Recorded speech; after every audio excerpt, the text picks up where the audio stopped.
경고받은 전환길. 누구로부터 경고를 받았어? 오늘입니다. 이재명 대통령이 전환길 뉴스와 SBS 그것이 알고 싶다. 그것이 알고 싶다. 정말 그런데 말입니다. 이렇게 그것이 알고 싶다를 해서 공개 경고를 내놨습니다. 여러분 화면에 보고 계시죠? 네. 한심하다. 자, 그알 PD의 기적의 논리, 김상중 씨의 리얼 연기 덕분에 졸지에 살인 조폭으로까지 몰렸습니다. 그런데 말입니다. 이 방송 나를 제거하기 위해 동원된 물리적 테러, 검찰을 통한 사법 리스크 조작, 언론을 통한 이미지 훼손 작전 중에 하나로 보입니다. 자, 지금 중동 사태로 연일 유가가 상승하고 네. 또 환율은 1,500원을 돌파하는 상황에서 대통령은 자신에게 조폭 연루설을 조작했던 그 두 사람 전환길 뉴스 또 뭐 한 사람은 진행자이긴 합니다만 김상중의 이름까지 거론을 했습니다. 먼저 자 우리 원조 생태탕 또 음모론 하면 또 원조잖아요. 아니에요? 저한테 질문하지 마세요. 저는 하고 싶은 얘기할 때만 할 거예요. 네네 하세요. 다른 지금. 분한테 물어보세요. 다른 사람한테 아씨 나 준비된 원고가 있어. 나 그거대로만 할 거야. 네, 자, 지금 뭐 준비도 안 한 것 같은데. 자, 이 이야기를 우리 이민찬 부대변인이 자, 이 무슨 이야기입니까? 이 내용을 좀 소개를 해주시죠. 내용을 소개해드릴까요? 우리 다 네. 아실 것 같긴 해요. 네. 그러니까 뭐 얼마 전에 전환기 씨 유튜브에 어떤 안기부 출신이라는 분이 나와서 뭐 황당한 소리를 했죠. 뭐 그 얘기를 직격을 한 건데 저는 이거 두 개를 보면서 그런 생각이 좀 들었어요. 이재명 대통령이 이렇게 한가한가? 요즘 이렇게 경제도 어렵고 전쟁도 나고 힘든데 뭐 이런 것까지 모니터링을 하시나라는 생각이 들었어요. 근데 제가 좀 꼬여서 그런지 모르겠는데 이 전환기 씨를 보니까 김어준 씨, 우리 생태탕님이랑 비교를 하게 돼요. 이 뉴스를 보잖아요. 황당한 얘기를 하는데 전환기 씨는요. 그래도 전 전환기 씨 옹호하지 않습니다. 근데 전환기 씨 이 안전기획부라 출신이라는 분이 막 황당한 얘기를 해요. 어떤 이야기예요? 아예 뭐 160억을 뭐 만들었다. 뭐 전쟁 뭐 설명하고 싶지도 않아. 그게 황당한 얘기인데 그 내용에 대해서 전환기 씨는 분명히 본인이 선을 그어요. 아니 나는 여기 우리 전환기 뉴스 입장이 아니다라고 선을 그어요. 근데 김어준 씨는 어떻게 했죠? 김어준 씨는 그 공천 취소 거래서를 얘기하는데 동조를 했단 말이에요. 큰 취재하셨네요. 그러니까 이거를 동조를 그 황당한 음모론에 동조했던 김어준에 대해서는 아무 말도 안 하고 이 황당한 뉴스에 대해서 선을 그은 또 전환기한테는 또 공격을 하는 거예요. 제가 그 두 가지 사안을 보고 나서 왜 이렇게 잣대가 다른가? 저는 이런 생각이 좀 들었어요. 예. 자, 지금 뭐 화가 나도 많이 난 것 같아요. 한 번만 대통령의 SNS를 더 보여주시면 이런 엄중한 시기에 대통령이 정확하게 또 이 구체적인 내용까지 그것이 알고 싶다. 이건 특정 방송사의 특정 프로그램입니다. 이건 정말 뭐 누가 청와대의 이 SBS는 아니지만 또 언론인 출신도 있잖아요. 네. 뭐 이규현 홍보수석도 있고 이걸 다룰 수도 있을 텐데 대통령이 직접 전면에 나서서 표적을 정하는 겁니다. 타겟을 정하는 거예요. 그할 PD라고 또 이야기를 했어요. 김상중 씨의 리얼 연기 덕분에 살인 조폭까지 몰렸습니다. 이게 무슨 우리 범죄와의 전쟁인가요? 신세인가요? 네 사장이 남천동이지 뭐 이런 건지 문성호 대변인 정진남은 어떻게 생각하세요? 그러니까 저도 이게 이전에 이재명 대통령이 되기 이전에 야당 대표일 때는 그 민주당이라는 당 자체가 이재명 대통령의 어떤 법무법인 역할을 했었다고 저는 보거든요. 이 한 사람의 어떤 법리적인 리스크를 털어주기 위해서. 그런데 뭐 아무튼 그렇게 해가지고 어떻게 대통령이 되셨어요. 그러면 되셨으면 그 권한과 책임을 갖고 있는 자리면 잘 하셔야지. 지금도 결국에는 대통령이라는 분이 한다는 얘기가 여전히 자기 사법 리스크 털어내는 데에만 집중하고 있는 거예요. 근데 그것만 봐도 우습고 너무 재밌는데 정작 지금 진행되고 있는 공소치역권 이거에 대해서는 얘기하신 대로 지적하지 못한단 말이죠. 이런 모습들을 국민들이 어떻게 바라보겠나 이런 생각밖에 안 아니 듭니다. 우리 굉장히 성공하신 분들 있잖아요. 어렵게 태어나서 어려운 가정 환경에서 태어나서 정말 치열하게 삶을 살아서 성공한 사람들이 있어요. 그런 사람들이 성공하고 나면 과거 자신이 성공하는 과정에서 일어났던 많은 힘든 과정들 있잖아요. 약간 좀 어둠의 그림자도 좀 있고 이런 것들을 좀 지우고 싶어 하잖아요. 세탁하고 싶어 하죠. 세탁하고 싶어 해요. 그러니까 이재명 대통령이 지금 공소 취소뿐만이 아니라 이런 조폭 연루설 이런 것까지도 지금 지우고 싶은 거예요. 근데 이게 왜 논란이 됐냐? 그럼 우리가 장영하 씨라고 우리 변호사라고 우리 성남에 예. 계신 하신 분 있잖아요. 네네. 그분이 여러 의혹을 지난 대선쯤에 제기를 했었어요. 자, 장영하 변호사라는 사람이 또 성남에 기반을 맞아요. 두고 있는, 자, 성남에 계신 변호사인데 예. 그분이 아니 이재명 대통령이 성남시장 시절에 정치를 하면서 성남에 있는 국제마피아파 그리고 조폭으로부터 자금을 받았다 이런 의혹을 제기를 막 했던 것이에요. 근데 예. 이게 이제 대법원에서 허위사실로 지금 확정 판결이 나왔어요. 그런데 문제는요. 지금 이걸 갖고 이재명 대통령이 본인이 타당하다고 지금 주장을 하고 있는 거잖아요. 근데 이것은 금전을 받은 것 이런 부분이 아니라는 거지 전혀 연관이 없다는 건 또 아니란 말이에요. 과거에 여러 보도를 보면 국제 마피아파 출신이 또 이재명 대통령을 같이 수행을 했다는 보도도 나와요. 예. 그리고 그 알은 뭐냐면 그 알에 나온 코마 트레이드 이준석. 그러니까 개혁신당 말고 네. 코마 트레이드의 유명인이죠. 이준석이 있어요. 대표.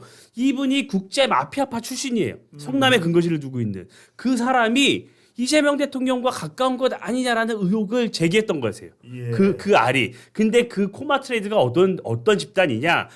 조폭 출신인데 우리 범죄 도시죠. 범죄 도시. 그러니까 우리 대학생들 데려다가 해외를 끌고 가서 불법 도박 사이트 운영하고 뭐 이런 거래서 돈을 많이 번 캄보디아처럼 그런 네. 것들이에요. 그걸 했던 사람이거든요. 근데 이 코마 트레이드 이준석과 이재명 대통령이 연관이 있는 것 아니냐라는 의혹을 제기했었던 거예요. 그 근거들이 여러 가지 뭐 돈을 뭐 후원을 했고 이런 것들이 쭉 나와요. 그런 의혹은 언론이 제기할 수 있는 것이죠. 전 충분히 할 수 있는 것이라고 봐요. 그러니까 이재명 대통령이 이런 과거에 이 장영하 변호사가 잘못된 사례를 갖고 폭로를 했는데 그거 하나가 잘못된 건데 마치 전체에 다 연관이 없는 것처럼 만들고 싶은 거야. 이제 여론전을 하고 싶은 거죠. 예. 그런데 사실은 보면 이재명 대통령의 과거 변호사 시절에 국제 마피아파의 조직원들을 변호했던 것들이 드러났어요 이미. 그러면 뭐 연관이 있다고 볼 수도 있는 것이란 말이에요. 그래서 그런 것들을 종합적으로 봐서 의혹을 제기했던 것이지. 근데 이재명 대통령은 이제는 그 과거를 다 지우고 싶은 것 같아요. 예. 그래서 이번을 계기로 여론전을 해보자라고 나선 게 아닌가 이렇게 보여집니다. 아니 청와대 연구소장은 어떻게 보십니까? 아니 물론 이 대통령이 과거를 지우든 뭔가 해명을 듣고 싶기는 또 할 수도 있겠지만은 이렇게 되면 일종의 언론 길들이기 아니냐 말하자면 다 콕 집었단 말이에요. 그럼 SBS는 또 요즘에 위세를 보면 사시나무 들듯이 이거 대통령이 또 그할 PD 그럼 그할 PD는 또 이거 김상중 배우까지 이렇게까지 뭐 언론중재위원회도 있고 다른 방법도 있을 텐데 어떻게 보세요? 근데 사실은 지금 이게 과거로 한번 저희가 회귀를 해야 되는 거예요. 그러니까 2022년에 그 시점으로 가보면 대선 시절이었잖아요. 근데 그 당시에 이재명 당시 후보의 이런 의혹이 너무 많았어요. 그러니까 조폭과 연관되었다. 그리고 그 당시에 막 되게 화제가 되었던 사진이 뭐가 있었냐면 그 성남 이재명 맞아요. 대통령이 성남시장 시절에 시장시요. 그 시장실에 어떤 이상한 남성분이 시장의 책상에 다리를 이렇게 네. 얹고 이렇게 올리고 있어요. 네, 이런 사진도 그리고 이재명 있었고 대통령 옆에 서 계시고. 네, 옆에 서서 네. 약간 이렇게 그 사람을 약간 추대하는 그런 형식의 사진도 있었고 예. 그러니까 그런 분위기가 많이 형성이 되어 있었던 시절이란 말이죠. 어. 그러니까 그래서 모든 국민들이 의혹을 갖고 있었고 언론은 국민들이 갖는 의혹에 대해서 그것을 해명하고 확인해야 하는 그런 의무가 있는 예. 곳이잖아요. 그러니까 언론은 본인들이 할 일을 했단 말이죠. 그럼 이제 다시 현실로 돌아와서 보면 그 지금 또 성남 그 전문가라고 하시는 분이 개혁신당에 또 한 분 계시더라고요. 이기인 사무총장님이 오늘 또 페북에 글을 올리셨던데 그냥 그러한 그러니까 이재명 대통령이 말하는 그러한 작은 부분이 법원에서 이제 무혐의로 나왔다고 해서 전체적인 사건이 과연 진실이 아니라고 말할 수 있느냐. 아까 말씀하셨지만 그 이준석이라고 하는 코마 트레이드 대표가 당시 이재명 시장이 그러니까 회장으로 있던 성남시 체육회에 뭐 이사로 활동한다든지 뭐 이렇게 직책을 받고 있는 그러한 상황이 있었는데 예. 언론은 언론이 한 일을 했을 뿐 전혀 굴하지 말라라고 이야기를 하고 있단 말이죠. 그러니까 저는 지금도 대통령이 언론 찍어 누르기를 위해서 본인의 X 계정을 열심히 활용하고 계신데 저는 그럴 때가 아니라고 봅니다. 그렇군요. 개혁신당이 이준석은 아니고 코마트레이드의 네, 이준석이랍니다. 유명인이죠. 근데 아까 방금 전에 우리 이 청와대 연구소장이 네.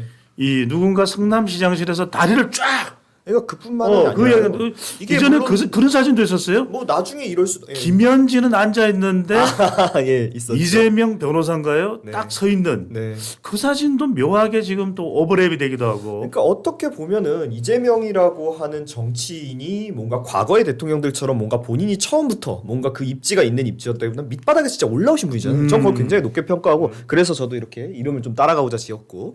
예? 그러니까 이분이 에이 오늘 막 달리는구나. 아니, 아, 오늘 아니 뭐 성명학적으로 오늘 끝이라고 그런 생각하는 발언을 안 하신 건 민영사 아니니까. 소송은 개인이에요. 아까 제가 말씀드렸죠. 네. 그러니까 그분에 대한 존경심의 표현으로 좀 받아주시고 예. 그러니까 그러다 보니까 과거에 얘기하셨던 것처럼 이번에 혐의가 이제 결정되고 이제 대법원 판결이 난 사안에서 이제 그런 거지 이분이 얘기하신 대로 실제로 그 성남 마피아 국제 마피아파라고 하나요? 이분들에 대해 뭐 변론을 한 적도 있으시고 그 이후에 이분들이 뭐 손에 씻고 개가천선을 하셨는지 어떤지는 모르지만 거기 출신 분들이 뭐 이재명 대통령이 그 과거 있었던 이런 캠프나 이런 데나 아니면 그 산하 조직들에 또 들어가셨던 것도 사실이에요. 근데 물론 그것만 가지고 이 사람이 조폭과 연루되겠다? 모르죠. 그 사람들이 이제는 손을 씻고 새 사람이 돼가지고 나라 한번 좋게 한번 만들어 보겠다고 정치권에 도움 주러 오셨을 수도 있죠. 하지만 거기에 대해서 언론이 어떠한 의혹을 제기하는 것은 저는 언론으로서의 오히려 당연한 역할을 했다라고 생각을 합니다. 거기에 대해서 뭔가 비판적인 얘기를 하고 특히 대통령이라는 권한과 권력을 가진 사람이 콕 집어서 얘기를 한다는 것은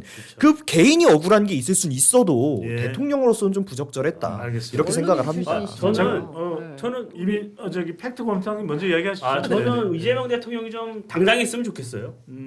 저는 과거까지도 자랑스럽게 여겼으면 좋겠어요. 왜냐 지금 이재명 대통령이 굉장히 어떤 정치 이제 국정 운영을 함에 있어서 긍정 평가가 굉장히 높잖아요. 그리고 정치 분야에서도 굉장히 동물적 감각을 많이 보여주고 있단 말이에요. 어떤 조금이라도 분열이 생길 것 같으면 그걸 어떻게라든 매듭 짓고 또 이런 국민들이 가려워하는 지점을 정확히 긁어주잖아요. 저 코스피 5천도 그렇고 며칠 전에 나왔던 아니 우리 주식 팔고 왜 이틀 뒤에 입금이 됐느냐 이런 부분들. 근데 이런 것들을 할 수 있는 이유는 이렇게 아주 치열하게 과거를 살았기 때문에 예. 그 심리를 정확히 알 수 있는 것이에요. 그래서 저는 대통령이 좀 그런 부분에 대해서 좀 자부심을 가졌으면 좋겠고 우리 조선일보 근데 조금 뉴 이재명 냄새가 나요. 아니 저도 뭐 이재명도 좋습니다. 그래서 저는 우리 조선일보 공신력 있는 언론이니까 과거에 이제 이재명 후보 측이 했던 해명이 있어요. 그것들 좀 알려드릴게요. 우리 좀 나중을 또 대비해서 예. 거기 보면 이 조폭 연루됐던 분이 의전을 담당하고 올해 이재명 대통령을 모셨던 거 아니냐라는 의혹이 있을 때 이 후보 측은 그 분이 조폭과 연루됐다는 주장은 전혀 사실이 아니다. 공직 채용 과정에서 결격이 없었다라고 얘기를 했었고 국제 마피아파 변호했던 것 아니냐라는 의혹에 대해서는 변호한 건 맞으나 그들이 국제 마피아인 건 몰랐다라고 해명한 바 있습니다. 변호한 건 맞으나 몰랐다가 참 많네. 우리 원조생 대탕 업무론을 파헤치는 데는 누구보다도 일가견이 있잖아요. 최고잖아. 나는 음모론을 만들죠. 네. 근데 팩트콤타님이 좀 방송 욕심이 너무 많으시네. 그런가요? 제가 할 얘기를 앞에 다 해버려 제가 할 말이 별로 없는데 그래요? 저는 이제부터 시작이다. 아, 오늘 국정조사 투기가 오늘부터 시작합니다. 맞아요. 그래서 생태탕을 끓이는 게 아니라 막 잡탕을 끓이는 거야 이제부터. 국회가 국회가 할 일이 있고 김어준이 할 일이 있고 대통령이 할 일이 있어. 대통령이 엑스에 막 올리는 거야 이제 막 올려. 그걸 받아 김어준이 막 받아. 네. 그다음에 또 국회는 국회대로 움직여. 그러면 이제 공소 취소 되는 거지. 네. 그리고 언론들한테 계속 옛날에 했던 거 의혹 이거 잘못됐으니까 내려.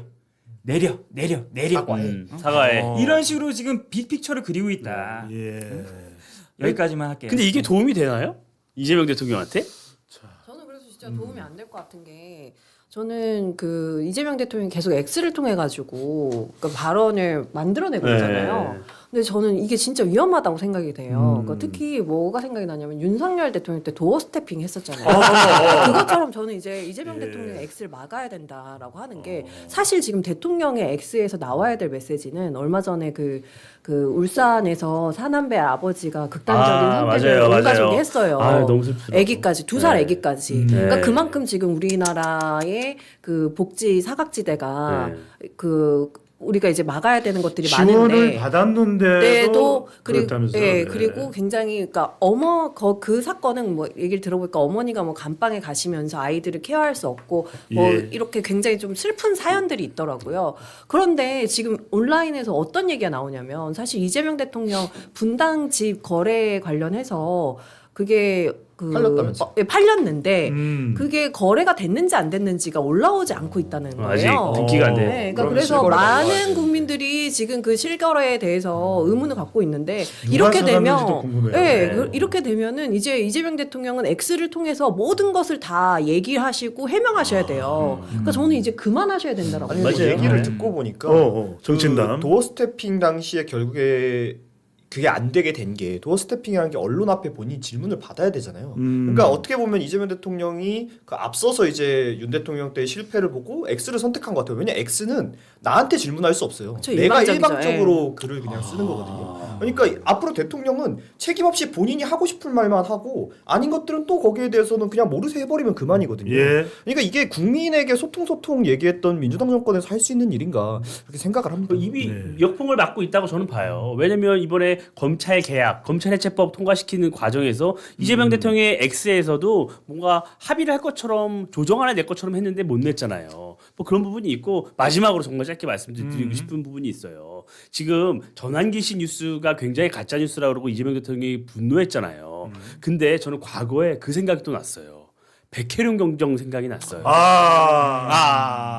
정말 백혜령 경정을 이재명 대통령께서 친히 딱 집어서 인사를 내서 동부지검으로 보냈잖아요. 이문정 네. 검사장 밑으로. 근데 그 백혜령 경정이 과거에 했던 말 기억나는 거 있죠? 뭐라 그랬냐?